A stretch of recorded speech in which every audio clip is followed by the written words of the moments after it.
Welcome to our today's story on how you will build self-confidence and make your dreams come true. In the heart of a bustling city, lived a young woman named Emma. She was known for her brilliant mind and creative ideas. Emma possessed a gift for turning ordinary situations into extraordinary solutions, but she often struggled with self-confidence. One sunny afternoon, as Emma sat in a park sketching the vibrant flowers around her, an old man named Mr. Reynolds approached her. He was a retired psychologist, his eyes holding the wisdom of years of experience. He had a knack for understanding the complexities of the human mind. "Emma," Mr. Reynolds began with a warm smile, "I've been observing you for a while. Your sketches capture the essence of life around you. Yet, there seems to be a hesitation in your strokes, as if you're holding back." Emma looked up, surprised by the insight of a stranger. "You're right, sir. I often doubt the value of my work. I worry that it's not good enough." Mr. Reynolds took a seat beside her. "Self-confidence is like a garden, Emma. It requires nurturing and care to bloom. I have a story to share, one that might help you find your way to unshakable self-assurance." In a faraway village, there lived a young musician named Liam. Liam had a remarkable talent for playing the violin. His melodies could evoke emotions that words often failed to express. Despite his gift, Liam suffered from stage fright. The thought of performing in front of an audience left him paralyzed with fear. Liam's grandfather, an experienced musician himself, sensed Liam's struggle. He took Liam to a serene garden where the most beautiful roses flourished. "Observe these roses, Liam," his grandfather said.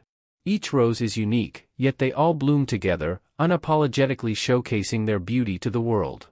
Your music is like these roses, distinct and remarkable. But like these roses, you must learn to bloom without fear." His grandfather handed him a violin. "Play for the roses, Liam.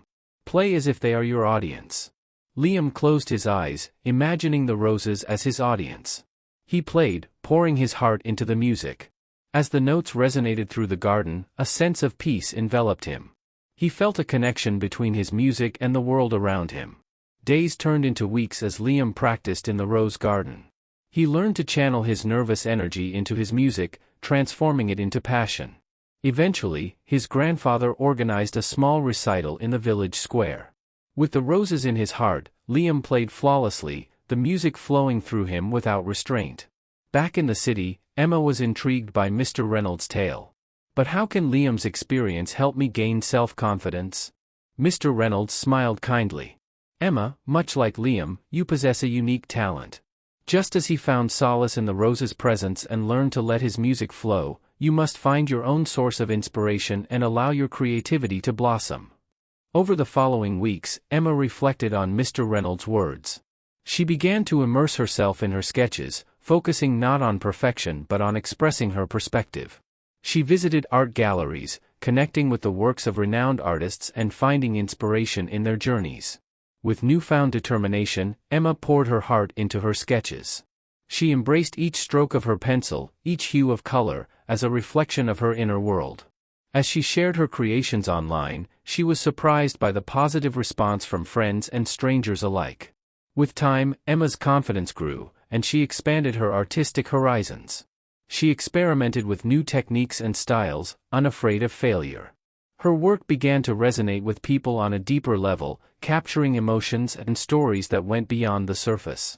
And so, in the heart of the bustling city, Emma learned that self-confidence wasn't about avoiding self-doubt, but about acknowledging it and still choosing to create. Like Liam with his music and the roses, Emma found her own way to embrace her uniqueness and share it with the world. As the years went by, Emma's artwork graced galleries and exhibitions, touching hearts and inspiring others to believe in themselves. And whenever doubt threatened to creep in, Emma would remember the roses and the music, a reminder that true self-confidence blooms from within, like a garden nurtured with love and care. Certainly, let's continue with the story. Years passed, and Emma's artistic journey continued to flourish. Her confidence in her abilities had transformed into an unshakable belief in her creative voice. She had developed a signature style that resonated deeply with her audience, and her artworks became sought-after treasures. One day, Emma received an invitation that both thrilled and terrified her, a solo art exhibition at one of the city's most prestigious galleries.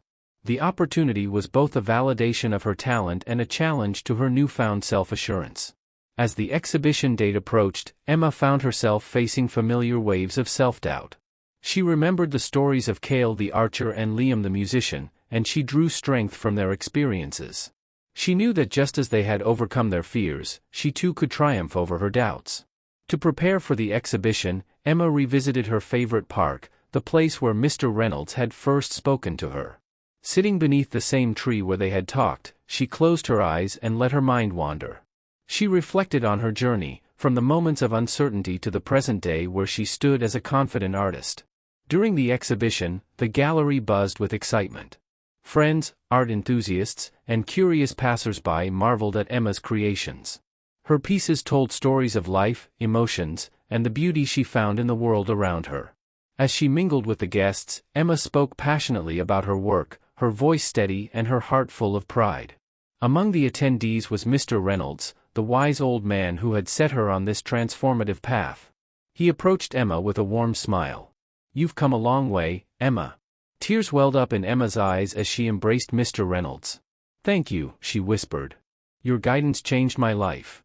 Mr. Reynolds chuckled softly. "It wasn't me, Emma. It was your journey, your willingness to learn and grow. You found the strength within you all along." In that moment, Emma realized the truth in Mr. Reynolds' words. Her journey to self-confidence had been an internal one, a process of self-discovery and self-acceptance. She had learned that self-confidence wasn't about being free from doubt, rather, it was about acknowledging doubt's presence and choosing to move forward regardless. Emma's exhibition marked a turning point in her career. With each new creation, she continued to explore, innovate, and express herself authentically. Her art continued to touch hearts and inspire others, reminding them that self-confidence was a journey, one that required courage, self-love, and a willingness to embrace the unique gifts each individual possessed. And so, in the heart of the bustling city, amidst the colors and sounds of life, Emma's story became a testament to the power of self-discovery. Just as the roses had guided Liam and the sketches had guided her, Emma had found her guiding light within, illuminating a path of creativity, growth, and unshakable self-confidence.